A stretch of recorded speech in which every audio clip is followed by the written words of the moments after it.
Welcome to AskBYS Podcast, a monthly podcast brought to you by Bainbridge Youth Services and its supporting sponsors. AskBYS Podcast connects parents to professionals that can provide support, education, and resources on a particular topic in parenting. The speaker's words and opinions are their own and do not represent the policies or opinions of BYS. My name is Shannon Ameling, and I am your host. I am here with Milagro Castilleja as our producer. We're recording live at the Media Arts Studio at BARN, the Bainbridge Artisan Resource Network. Today's episode is sponsored by Quick Lock and Windermere Realty of Bainbridge Island. In a 2019 Parent Map article, Serena Bahar Natkin, a Seattle native, wrote, "In our fast-paced lives, a sense of belonging and history helps us stay connected to our past and create a sturdy bridge to our future. While there is no one right way to maintain and nurture culture in our families, we invite you to listen in as we discuss today's topic of cultural identity and parenting, how to foster curiosity and appreciation of other cultures as you parent." Today, I welcome three community members of Bainbridge Island and mothers. First, Chastity Malatesta. Happy to be here. Elizabeth Allam. Thanks for having me. And Joanne Mayer. Thank you also for having me. I am so happy to have all three of you here. This is wonderful. You each come from rich cultural backgrounds and are raising children in an environment of multiple cultures. Can you each share with us your background? This is Chastity, and my family is half African-American, half German, French-Canadian, and my family, it goes back many, many years in the United States, from Alabama to Florida, all the way over to Washington, served in the military, and most of them have been public servants. I have three sons. Thank you. So my family roots are, well, I'm a Brit. I was born and raised in the UK. Me and my young family moved over to the US in 2019. So I'm a Brit raising other British kids in America. They're starting to sound American, but my family culture isn't British at all. It's actually Scandinavian. So my family were Estonian and Swedish, and many of them were displaced from Estonia during the times of the Russian occupation, and some made it out and were refugees in Sweden. So I've got links to various different countries over there, and yeah. Thank you. And Joanne? This is Joanne. I am a first-generation Haitian American. So my family, my mother and father, immigrated to this country in the 1960s from Haiti, a Caribbean country near the East Coast, South Florida. You've probably heard of it. Lots of problems with the country, politically in strife for many, many, many years. However, something to note was that they were the first country that fought to eradicate slavery, and they were the first free people, black free people in the world, and they hold that as a cultural, just dear to the culture. So Haitians are generally very, very proud of that fact. So my husband is Irish American, and his background has been part of the Southern culture. His family's from Kentucky, and his family immigrated here from Ireland. So we have lots of different aspects to our family trees. That's interesting. I just noted you've pointed out also, as well as your husband's. Oh yeah, there was another person that made those kids with me. Sorry, he's British as well, and a little bit Indian. My husband will be proud of me. Whoops. Not even. Thank you. Thank you for sharing, and thank you all three of you for sharing that cultural background of each of you. It informs It's just wonderful to hear that richness, and that richness then comes to a conversation, and so that's beautiful. The U.S. Department of Health and Human Services Child Welfare Information Gateway states that connecting with cultural roots is crucial for a child's identity development. So what are your thoughts on that statement? I think that is one of the most beautiful questions in 2023. Knowing that we've sort of experienced in the nation a cultural shift for our kids. 2 years has been somewhat a cultural shift of like 10 years. And we're just now starting to ask the questions about culture and identity. Even looking at the census data here for Bainbridge Island, I think elders are encouraging their families to bubble in all the aspects and the parts of who we are. And it's made for such amazing conversations to launch about what is identity. Is it where I'm raised? Is it where I'm from? Is it the nature of our faith? Is it the nature of who our chosen family is for many families? So experiencing that with my sons, celebrating different holidays, celebrating different kids who eat different meals at their homes has been an onslaught of beautiful questions. And not fear, but bringing up questions that come into our home and make for amazing conversations, and questions we often don't ask about our food and our culture, tapping me into questions that, as a mom, I thought I answered, and yet I haven't done all the heritage pieces. And there are some things just because of slavery I may not know. So it's important that we're instilling in our kids this amazing curiosity to find out more about themselves. Mm. Yeah, and I think it being kind of, when you think back to your childhood and the kind of formative experiences or encounters that you have that sort of inform that sense of self, that sense of who you are. And I genuinely think it's a universally human trait for us to ask those questions collectively as well as individually. You know, humans have done it ever since. We've got evidence of us doing it ever since for as long as we've been on this earth. You know, looking up to the heavens and thinking, what the heck? Where do I fit in all this menagerie of wonder? We ask that collectively of ourselves as a species, and I think it's crucial for us to recognize that it's important for us to also ask that individually and on a family level. It is formative and it is crucial to our development as a species, as a community, as a family, as an individual.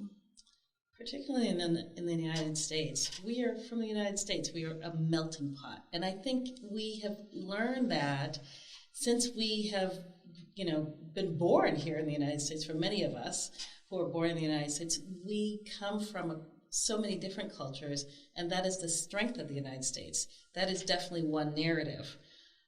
There are other narratives, but that is a wonderful narrative, and we should really foster that. And within our own family, we are a melting pot. People are different, and that forms the identity of our children.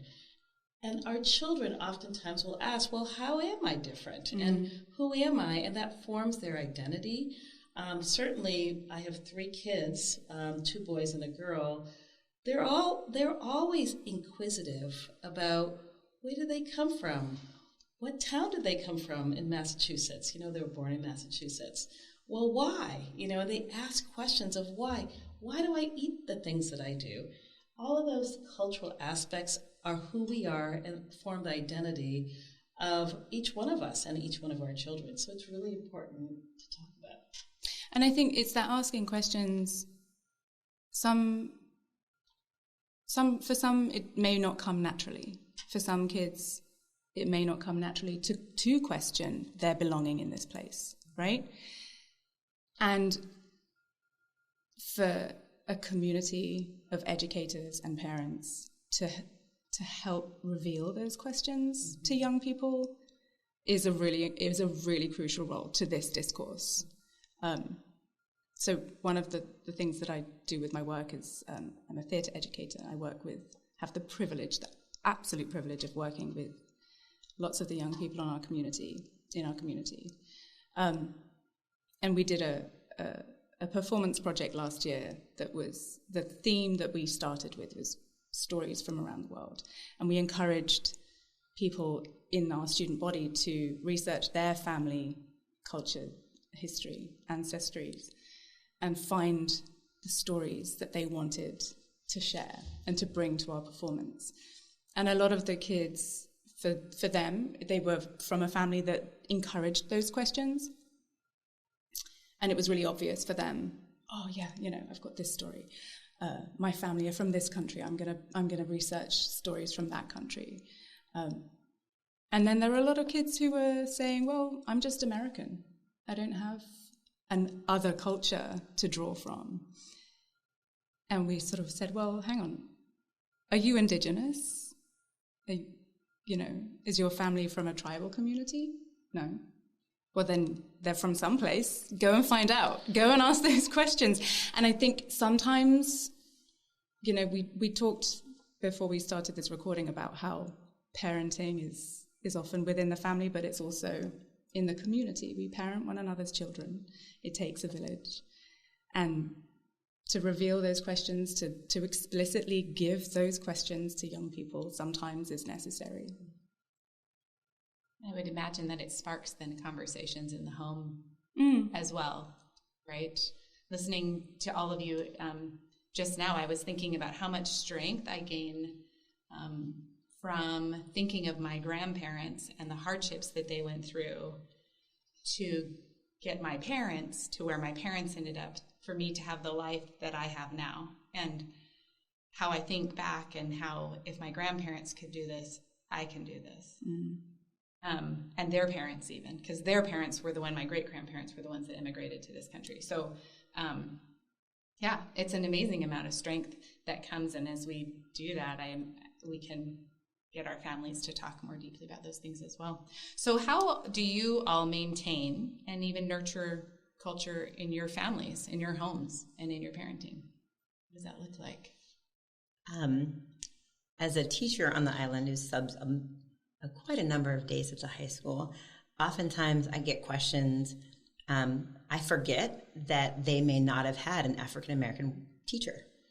And it comes up in the middle of a lab or something, and a question is asked, or I'm celebrating a holiday or wearing certain colors, and I forget. I don't forget that I'm Black, but I really do. I just show up as a teacher.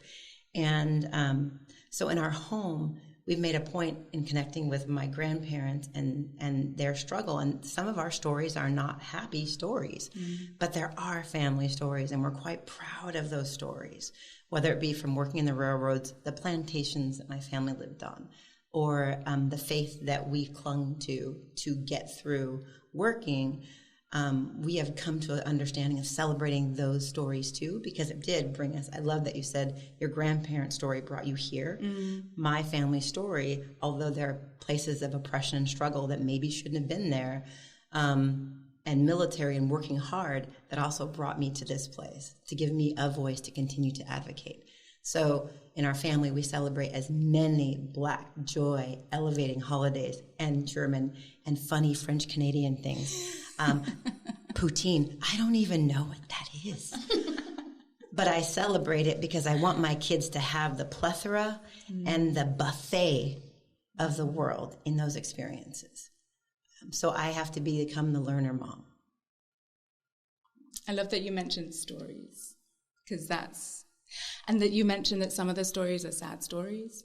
Like in my experience as an educator working with theatre, it's really common for us to kind of make the assumption that kids can't handle the negative stuff, that kids, they can't often, it's going to be too upsetting for them, or, to hear the truth about certain things. And I think oftentimes the opposite is the case, and that's the most intriguing for them, the stories that do have hardship and that really do expose the degree to which humans can get through such incredible, against all odds situations. And that is there's such an element of pride to take in learning about something really terrible that your family overcame, and you're the bearer of that strength. And it's stories that hold those feelings? On a daily basis in our family, our culture shines through because it is different. It's different from when my son goes to his friend's house and has dinner. Their customs are different. There's a religious component that may happen. The foods that they eat are different. The artifacts in their homes are a little different. So there's no hiding the fact that on the island, on Bainbridge Island, we are a little different, and we practice things a little differently. And I guess my kids, their questions are, why are they different? And I love those questions in our family because it gives me an opportunity to sit down with them and explain to them why we're different and why different is good. It's not a bad thing. It's good, and we should be so proud of it. And as you say, of course, there has been struggle for an immigrant family to move to the United States. But those stories, although they might have been negative and they might have been hard, there's strength in that. And there's strength for my kids in that because they see the resilience in their past past family members of my grandparents moving to this country and my mom coming to this country where she didn't speak the language. She was a nurse.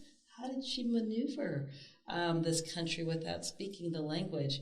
And she was from a tropical climate, but she moved to Boston.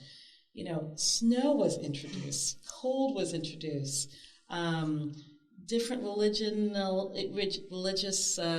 practices, even though she was Catholic. It was different here. She had to experience all of those differences alone. What that might have been like for a woman who was also Black in the 1960s. And I get to talk to my kids about that, and they get to think about it and become proud of it, undoubtedly. They are not, they don't shy away from those conversations. They also see the artifacts in our house. And you talked about artifacts, but pictures, the foods that we eat, all of those things, I'm able to have a discussion with them as to why it's happening. Why is it different from your friends? And they're able to make connections with their own family members, with their grandparents, with their cousins, and with us as a family unit. Yeah. I love that you said about having them go eat at other houses, because we're also building capacity for that inquiry and empathy. Every time one story about one relationship or a grandparent or an auntie or someone else's, and being on Bainbridge Island, one of the proud reasons why I'm excited to raise my kids here is that we do celebrate mother stories from the Indopino, from Bainbridge Island Japanese. And there is a launching point for all of our students to incorporate the history. And it's really important because there are still stories from mothers that haven't been told. And so we're learning to normalize asking the deeper questions about, oftentimes, due to a little bit of patriarchy, not always getting asked those questions. And I am here for it. And I'm raising 3 boys who I want to be fundamentally, voraciously, aggressively curious when things come up that may be absolutely shocking to their system, rather than shut down, to gently go forward with grace and questions. That would be amazing, instead of blurting out, "Hey, Mom, that's weird." That's interesting, that the parts of the questions that may have not been asked because of the patriarchy. One of the things that, I'm glad you said that too. The P word. One of the things that when I was growing up and I was sort of going through the journey of discovery of trying to find out more about my ancestral heritage. My mum was raised in the UK, so she was estranged from her Estonian roots. So it was a point of curiosity for her as well, and she had relics all over her house. Our house was littered with, the letters that my grandfather wrote, the little kind of trinkets. There was like a little kind of music box that played some Estonian folk song.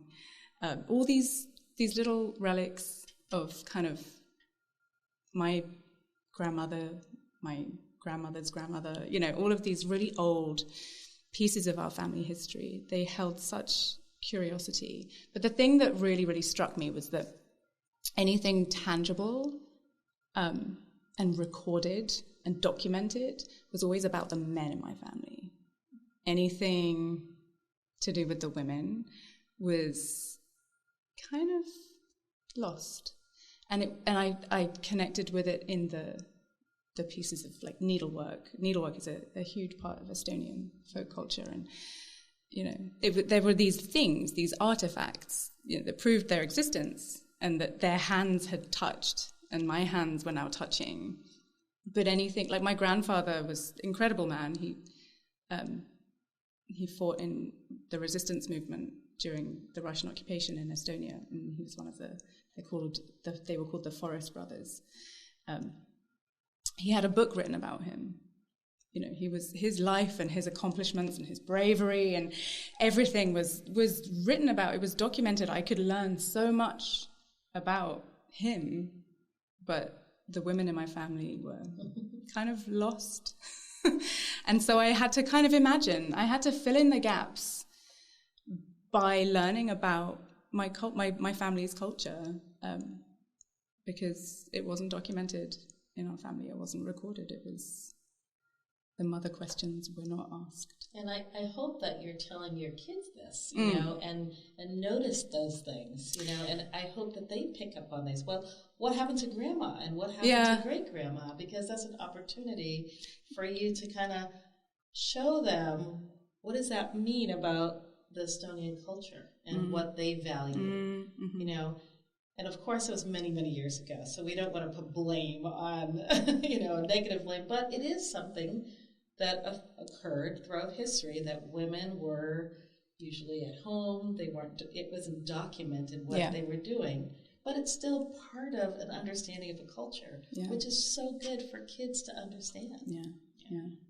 And these 2023 kids, remember how we used to tell little stories to kind of protect them, whether it be Santa Claus, whatever. They're different. They're expecting us to be clear with truth. And not that I would ever fuzzy things or pillow things, but there are things where I've been trying to sort of protect, and my kids are really sharp now. Mm-hmm. And so I've got to have a lot of integrity when I say, also saying, I don't know. And can we research as a family?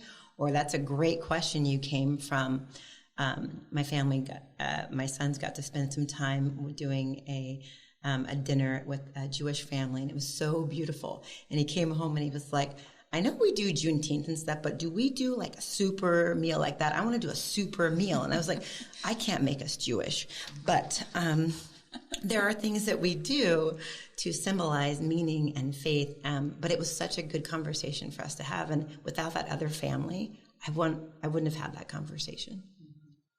And it could be really hard as well, when it's just you, when it comes from just you, and this is not just with this one particular subject, but anything, if it comes from mom or dad, the kids are less interested. If it comes from somewhere else, they listen, their ears and their hearts open up in a slightly different way.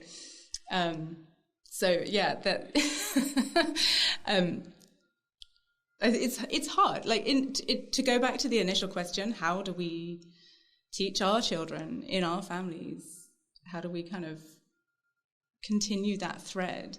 It can be really hard because it requires them to have their own sense of curiosity about it. And you can't force that. Well, just give them some food when they're teenagers. Just cook a nice meal. Joanne is nice totally British right. Meal. Yes, that will open up a lot of questions. Yeah. Well, I think as from families who have been told stories that may be sad or not, is that we have to teach our kids to love themselves, whatever the mix is of, to love themselves in a way that liberates them to ask questions so they don't fear the unknown or fear. And I think tapping them into that love and that greater capacity to have empathy makes them just global learners, so that when they're launched off of this island into communities that are different, that they'll have the capacity to be curious and adventurous thinking, that this is the fun part, like, ooh, that's new, rather than shut down and be fearful, but to be open and even when they don't agree, to be like, oh, that's something new. But that can be really scary, Chess, because, when you, if you are an immigrant or a family of an immigrant, and let's just say especially if you look different, and you come to a very homogeneous Bainbridge Island, some kids feel like they're othered, or they're just different, and it's hard to understand. It's hard for them to understand, well, why can't I have similar hair? Or why can't, I eat the same foods? And it's hard for them to break through that. Well, why does my mom have a different accent? It's a little strange. It's uncomfortable for me as a child. So sometimes it's hard for them to accept their identity and be proud of their identity. I think don't you think it's a process? I would say in 2023, I think the conversations have shifted. And I think we've shifted on what we're curious about. Like, we used to just call everybody like white, and now we're changing that. And even though we aren't talking about that specifically on this, I think we're getting curious about, as you've said, where people are coming from. And I think we're getting away from that of why. The question of why would you other is now. Because it still happens. Like in kindergarten, we learn to separate things, blocks and squares. We're actually trained to separate. And then we get to middle school and we're like, all right, Venn diagram, everyone we're blending. That, I think, is a really stark contrast. And so we don't necessarily start teaching that early. And I think as parents, we can do that earlier so that they're not so isolated and use their compartmentalizing skills for people and for relationships. And that takes having diverse relationships at dinner. So we talked about this before the podcast about during COVID, we were isolated, and you saw that really broke down so many things. And I think it brought the dinner guest that comes over and shares the new stories, or going out to a play, or going in and being with different relationships. That impacted our families in a huge way. And families are reaching for connection. They want to be connected with people that are different families, because it helps our families grow. So, yeah, I think we're still going to be dealing with the othering, but I think families, we have the power in there to bring about conversations and relationships that will empower our kids, like my family's relationship with your family. Mm-hmm. And I think it's one of the huge things that we can do if one of our kids is struggling to ask those questions of themselves and connect with that part of themselves, because maybe they feel embarrassed about it or whatever. As a parent, we can model that sense of self-connection. So one of my kids in particular he's particularly disinterested in he's 7, and anytime I talk about this kind of thing, he's like, whatever, Mom, God. So I know, his time will come. His time of curiosity will come. What I'm mindful of is modeling my own sense of curiosity to him. One of the things that really, really helped me connect with my ancestry was song. So there's a beautiful, rich singing culture in Estonia. And it's actually one of the things that, as a country, was used to sort of rediscover after the Russian occupation, and then kind of, the period of enlightenment, trying to regain their own sense of cultural identity. Singing was one of the things that they used to do that. And there's some really beautiful, beautiful songs that I just sing when I'm at home, and I sing in Estonian, and I sing these. My kids find it really annoying, but in doing that, and I contextualize it for them. I tell them what the lyrics mean and what the song means to me, and why I chose to learn it and why I choose to sing it. But in doing that, it's modeling to them that I am actively connecting with our family history. I'm literally giving it voice in our space. And so whether he wants to ask those questions of himself yet or not, he's exposed to it. I force it on him. He loves that. I just sing it at him.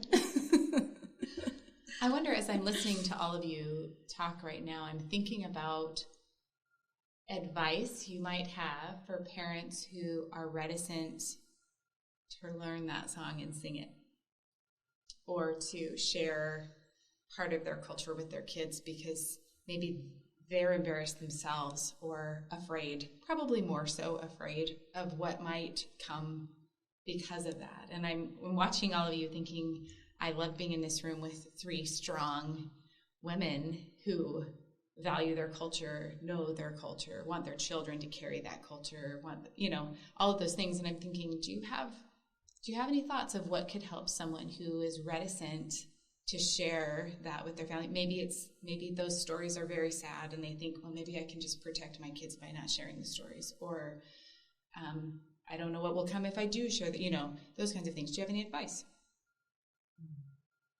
That's a great question.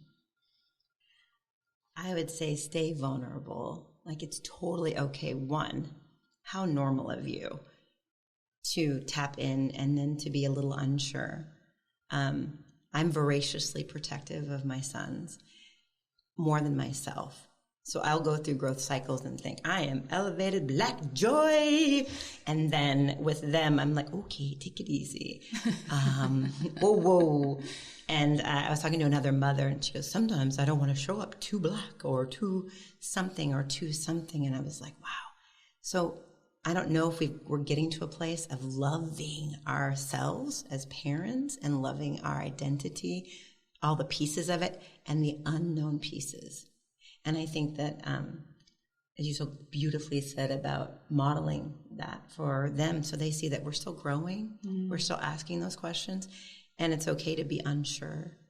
I had a conversation about nappy hair this morning. Now, while that might not affect all the listeners, in our home, nappy hair is, for one of my children, a big deal. How he wears his hair, how coiled, that's the SP bonds and hair bonds that make some nappy, some not, so black hair. You're welcome. And Enzo, my son, said, Mom, I just don't want it to be kinky here. I want it to be all these things. And I go, you have a multicultural head, just like Mama. And as I'm giggling, he starts laughing. And it took away from the feeling of, I wish I had maybe different. So it doesn't mean you're not going to experience that vulnerability. And also you want your kids to not experiencing being othered. And then my sons have a greater capacity for the kids who are othered. So they're becoming bystanders. And I think I'd want more of that than worried about the small, tiny inconveniences they might feel. Because when they leave this island, they're going to see a much more diverse, multicultural, and I want them to be excited. Any other advice? That's great, Jess. Thank you. I think, as a parent, if you have some hesitancy to share things that might be painful to you, I think you said this, but be kind to yourself. Just be kind to yourself. Don't force it. Just don't force it. I think when you are ready, if you're ever ready, you will share information, or your son or daughter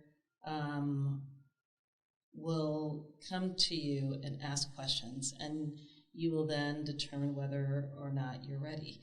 So one, be kind to yourself. If you become ready, and it doesn't have to go quick, introduce cultural elements of your culture and your history slowly, by food, by stories, by a picture, just one picture. If you show one picture to your family members, your children, then they might be inquisitive and they might ask you questions. On the flip side, as you said, kids take on different things at a different time rate. They may be very interested in culture or not. Introduce things slowly to them as well. When they're interested, they will ask you questions. They will it will be absorbed at that time. Exactly. When I was young and my grandmother, God bless her soul, was trying to teach me Haitian cuisine, I had no interest, none whatsoever. Okay, I gotta go. There are friends waiting for me. I had no interest. Something happened in my late 20s that, oh my God, I really wanted to know, and I really missed the cooking. And I went to my mom at the time and said, help me understand what the spices are and the ingredients. It happens when it's appropriate for your kid and for yourself. Yeah, for sure. So just be kind. Yeah. Thank you. That really, really resonated with me, because when I'm incredibly inquisitive and connected to my sense of family ancestry now, but I wasn't when I was a kid. I wasn't when I was a teenager. My mum used to take me to Sweden. We used to go and visit. I was just interested in my friends, my life. Like, you know, it wasn't until my mid-20s that I really actively started pursuing these questions.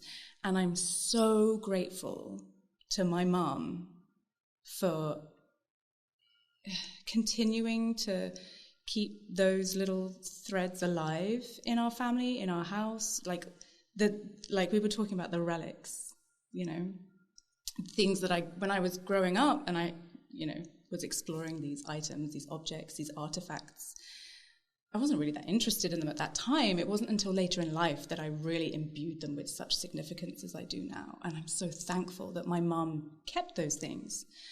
So I think my advice to parents would be, if it doesn't seem to be sticking yet, just leave it on the table. Mm-hmm. One day it probably will. Thank you. Thank you all. So how do you parent your children to be inquisitive about cultures that are not their own?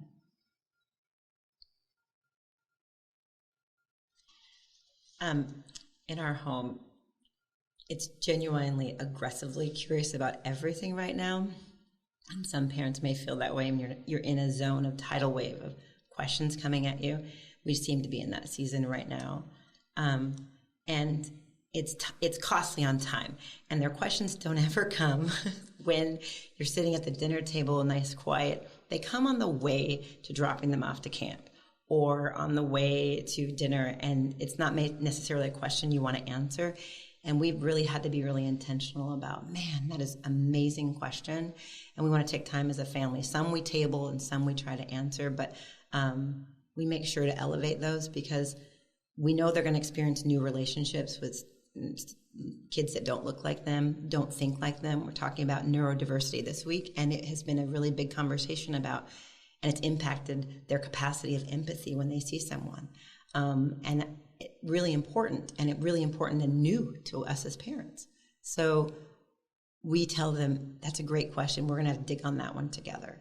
And it's hard as parents because we want to know and we want to tell them, here's the answer. And yet we're right there alongside learning together, and they bring me information from school. Guess what we learned? And I'm sure I went to school for a very long time, and I did not learn some of the things that they're learning. So it's that willingness to be open. And I know my husband and I hopefully will be able to continue to do that, but it takes patience. And I love what you said about being patient with yourself, because we do want to give them the right answer all the time. And sometimes the right answer is learning in relationship or on the road or, yeah. Thank you. Can you repeat the question? How do you parent your children to be inquisitive about cultures that are not their own?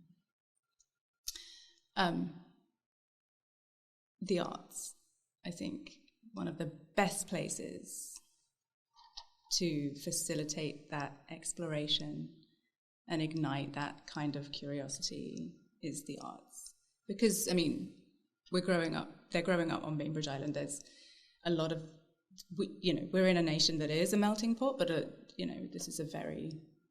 28% multicultural. I'm holding on to that data. 28% families, 28%. There's a lot more culture off of our rock. There's a lot more cultural diversity off of our rock than there is on the rock. But we have a beautifully rich, artistic, creative culture on this island. And giving young people access to that, I think it's one of the best ways to ignite that curiosity and encourage that sense of exploration.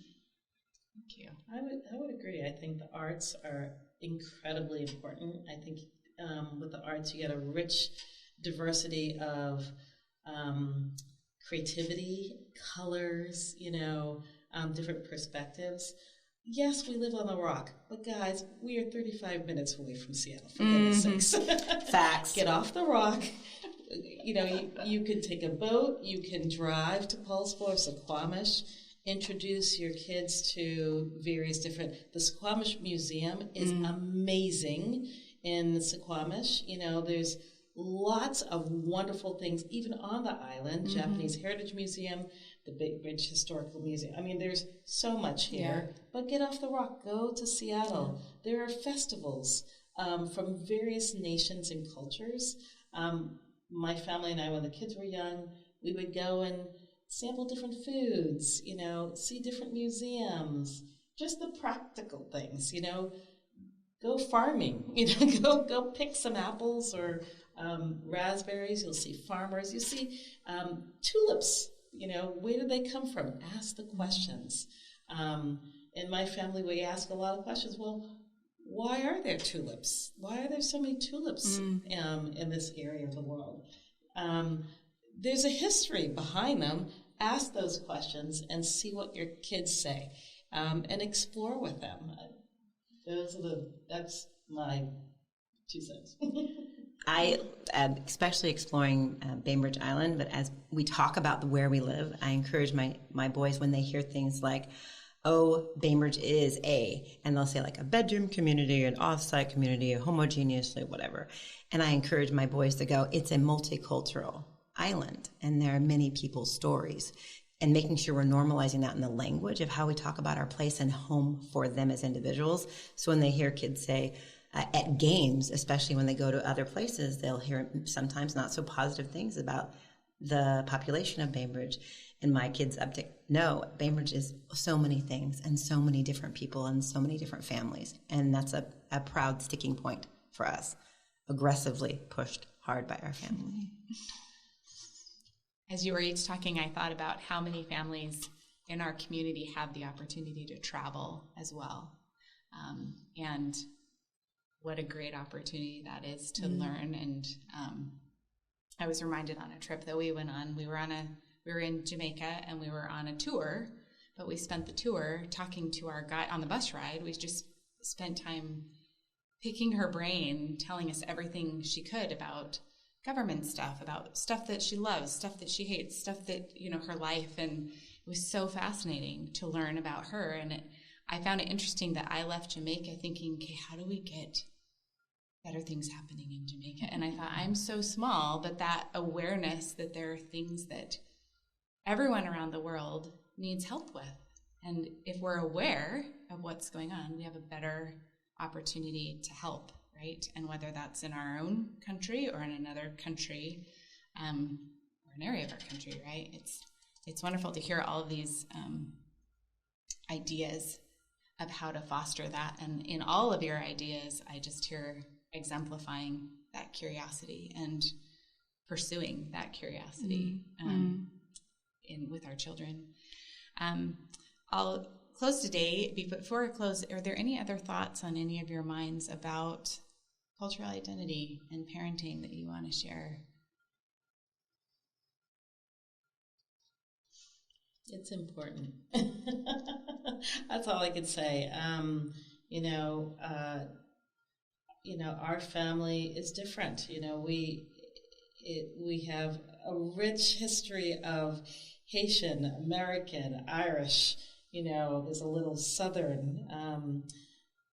I have questions about our own family identity. I have questions about my husband's family identity, and I have an interest in learning about Ireland and going to Ireland and eating Irish food, and I want my kids exposed to that because they're half Irish. I think it's important to understand where you were from, in order to understand where you want to, and how you want to identify yourself and where you want to go. I think it's part of you and you should be proud of it. And, your family might have made mistakes in the past, but, oh, wow, there's an opportunity to get better.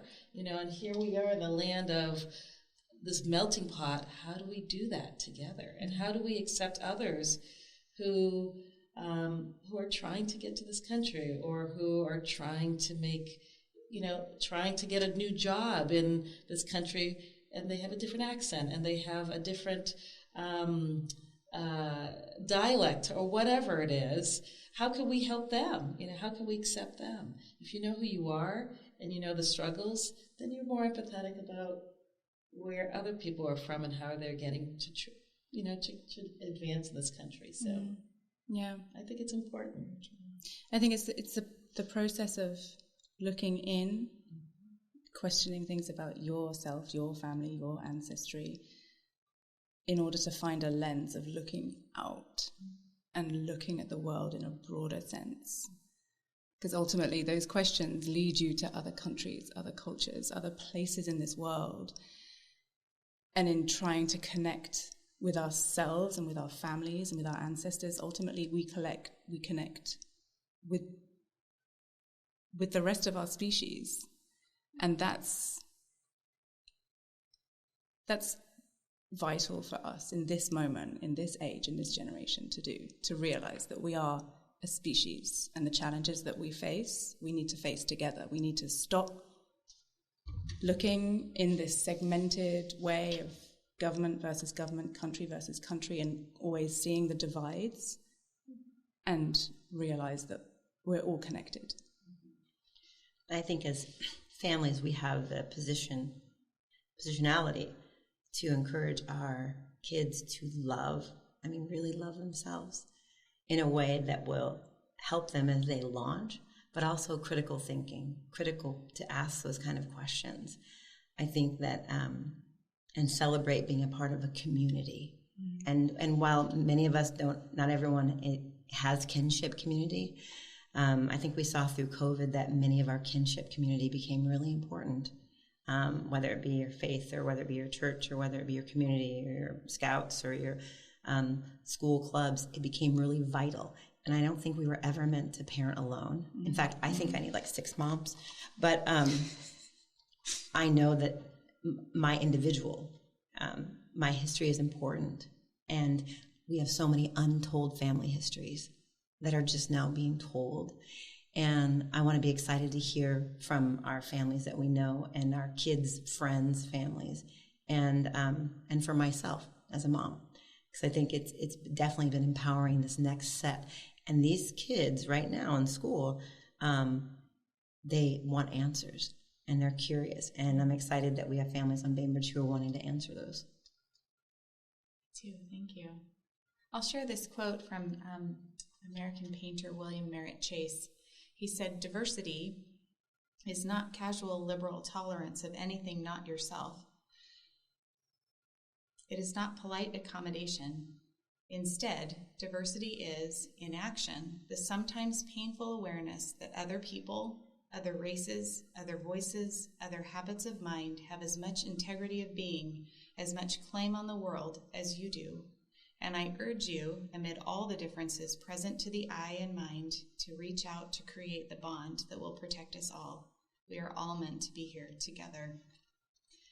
Thank you, Chastity and Elizabeth and Joanne, for allowing us to be a part of your conversation today.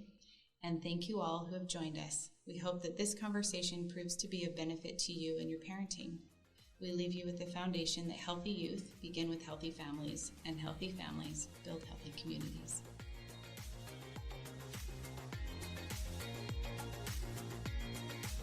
BYS is a nonprofit organization that is supported by community members like you. For more information, please visit AskBYS.org. We thank Milagro Castilleja for producing our show.